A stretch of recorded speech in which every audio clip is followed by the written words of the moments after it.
Hi guys, let's try to do this problem. Maximum length of repeated subarray. We are given two integer arrays nums1 and nums2, and we have to return the maximum length of subarray that appears in both arrays. So basically we are given with two arrays and we have to find the maximum length of that subarray which is repeating in this second array also. So let's try to take this example. We have first array 1 2 3 and 2 1. We are having second array 3 to 1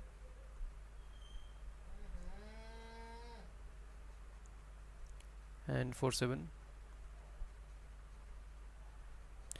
If you guys notice that this 3 to 1 matches in this second array and it has a maximum length of 3, and this is our answer.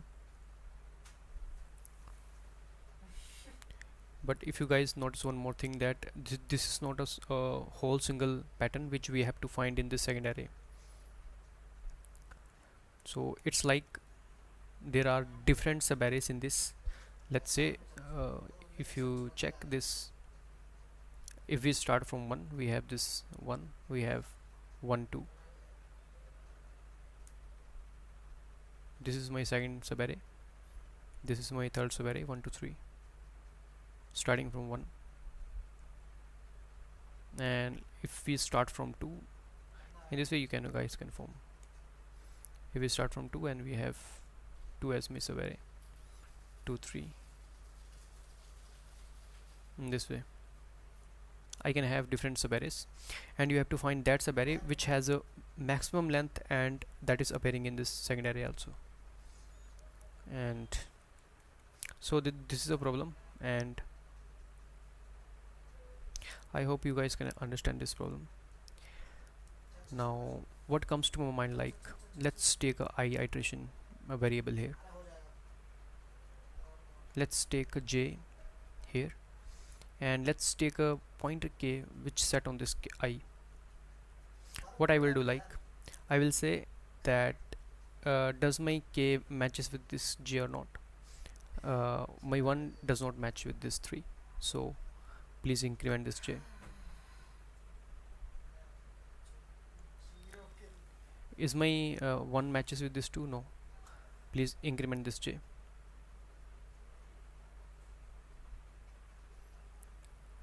And now it is matching. Now we have to increment this k and j, and again we have to check does this 2 matches with this 4 or not. No, this time it does not match. And while doing this we can keep trace our max for k. And once this j iteration is done, we have to move this I to the next iteration and set our k on this I. This is my I, this is k, and again we have to start taking j from first iteration. And in this way you guys can try out all those possible subarrays, and we can keep trace of our max, and this we have to turn our maximum value for this k. If we talk about time complexity here, we know that we are running this I till this n, we are running this j till this m, so it should be like big of n into m, and we have this k which we are running, let's say this minimum of n or m.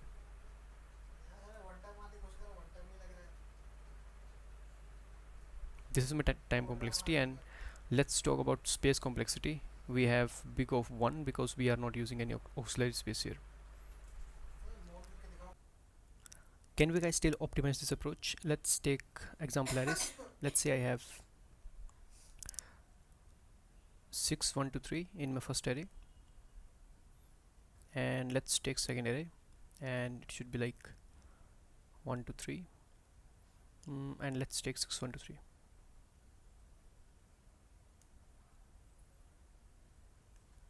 So can you guys think of an approach, like, let's take this, if somehow I have if somehow I stored all the sub patterns from 0 to k index, and suppose if I want to calculate for k plus 1 index, let's say for in this case, let's say I have to calculate for 3, so I just need to know like what is my previous number and where it is appearing in the second array. Like in this case, it is appearing 2 times, and on this 2, that what is my subsequence, my sub pattern stored before, like 1 and 2 is appearing in this, so it should be 2. On this 2 I have 2 already, and on this 2 my 612 is appearing, so I have stored 3, right? And because I'm calculating for 3, so I can just maintain a different table for this, and I will say like for this 3 please check for the previous number and just add plus 1. Now I have 3, and for this 3 I have 4, and you have to just store in this table, and your rest numbers will be 0.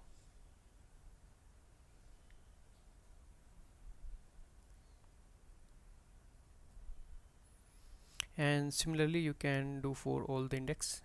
You can maintain a different table for this, and in this way you can we need this 3's table in future, right, for calculating. And in this way you can trace your max also while doing and while storing these numbers. Let me take one table. Let's say I have 8 cross 5 table. My numbers are 1 2 3 6 1 2 3. This is my second array, and 6 1 2 and 3. Let's say I have to calculate for first cell. 6 is not matching with the 1. Let's say it will be 0. It again will be 0. Now 6 3 is not matching, it should be 0, and now it is matching, so it should be 1, because I know my 6 is appearing in this second array. And let's say for this I have 0, for this I have 0 and 0. Now 1 is matching, so let's say this is 1, it should be 0 0 0 and it should be 1, but I cannot say this is 1 because for this one my previous number is 6, and for in this one I know like 6 is appearing, so please check for this 6 and add plus 1.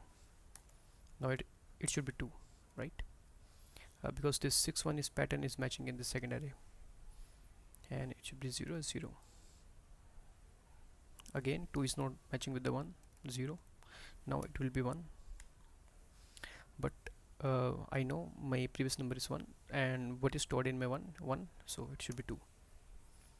0 0 0, and again 2 is appearing, so now you have to see you just need to see your previous number, right? And what is stored in my previous number? 2, so it should be 3, and it should be 0, it should be 0 0, and it should be 3 because I have 2 before. Should be 0 0 0, and should be 4. And while you are calculating for these values, so you can trace out your max. You can take a one variable and you can store your max in this. I know in this case I have 4, so this is my answer. Let's try to code this up. Let's take a DP array. My row length should be nums1 dot length plus 1, and my column length should be nums2 dot length plus 1. And let's take answer variable where we are going to store our max. Let's go through this DP array. Let's run our I loop till nums1 to this DP, and let's run our j loop from 1 till this dp column length, and if my current number is matching,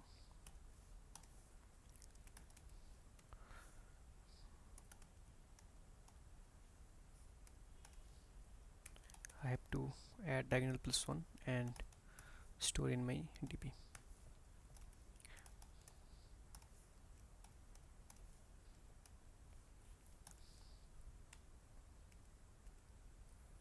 Or else I will say please make my current dp 0, and I have to keep trace of this max.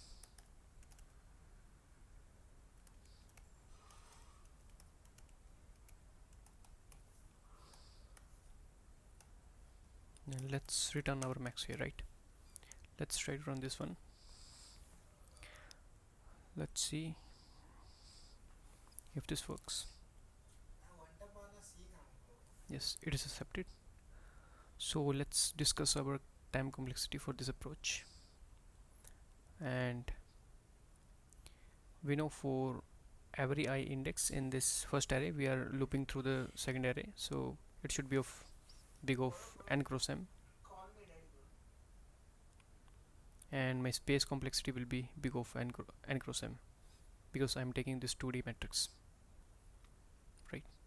Can I guys say there is still a better way to do this problem? Let me take example arrays like we taken before, 1 2 3 2 1.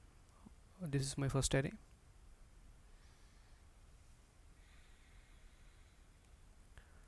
and my second array is 3 2 1 4 7.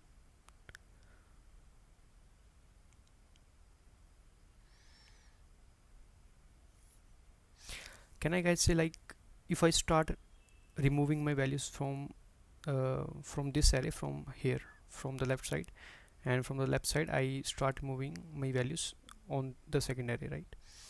My pattern will take a form like 1 1 something, 1 on the one side and 0 on the another side, this way. And let me take one example also, like let's say if there is a pattern 1 2 3 4 5, and there is another array 1 2 3 4 5. You can notice like this whole pattern is matching in this array, so it will take a form like 1 1 1 1, something like this, right? And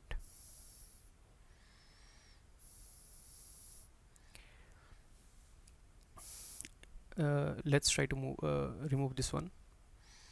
So I do not have any pattern like this in this array. If I start moving this, yes, I have a pattern which is matching in this array, and it will take a form like this,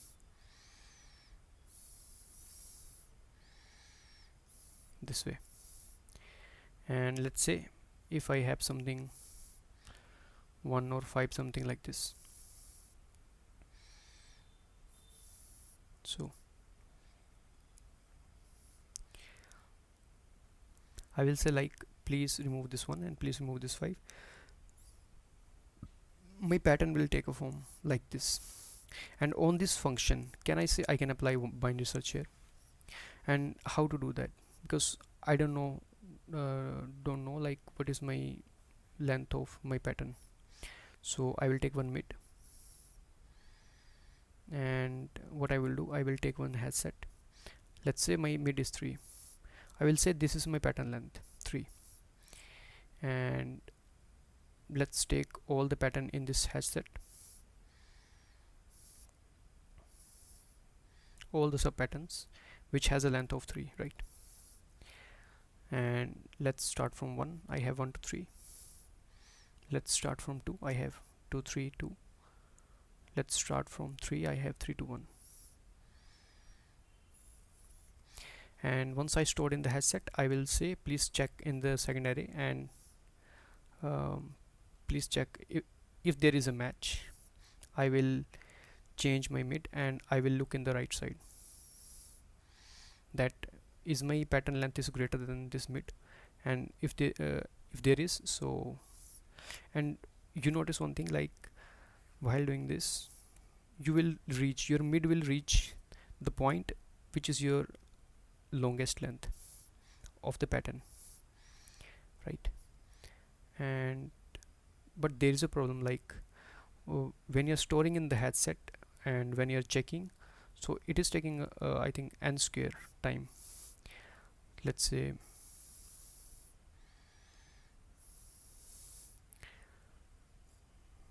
mm, let's say this is your 1 to 3 and to 1,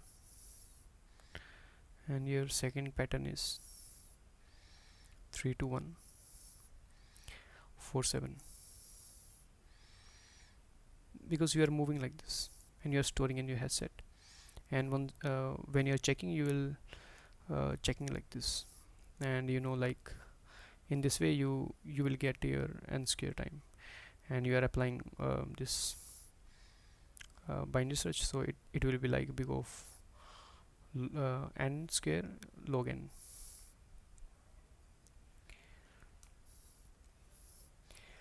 But there is a way, like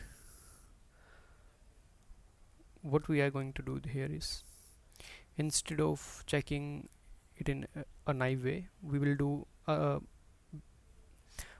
take a rolling hash, right? And how to do that? Let's say this is my, I will say there is one hashing algorithm. Please generate a unique hash for this.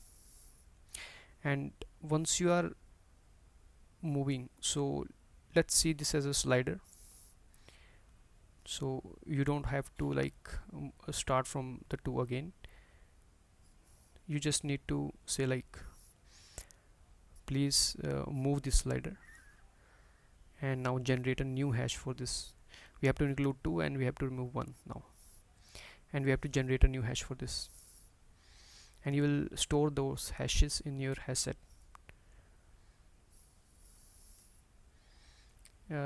You will store all the hash, right? Rolling hash. And the similarly you can do here. You can generate the hash and you will check that that hash number matches in this hash set or not. If there is a match, please change your mid. Please look on the right side, right, and if there is no match, please go to left side. And let's talk about time complexity here. I know I'm using binary search, so it should be like log of minimum n or m,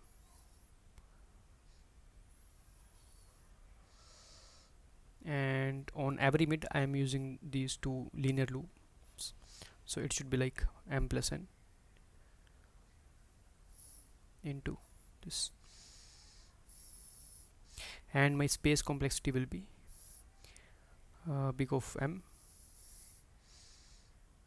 because for this array I am storing into the hash set. And I cannot write code now because it will take a lot of time, so I will provide a link in the description. And if you found this video helpful, please like and subscribe.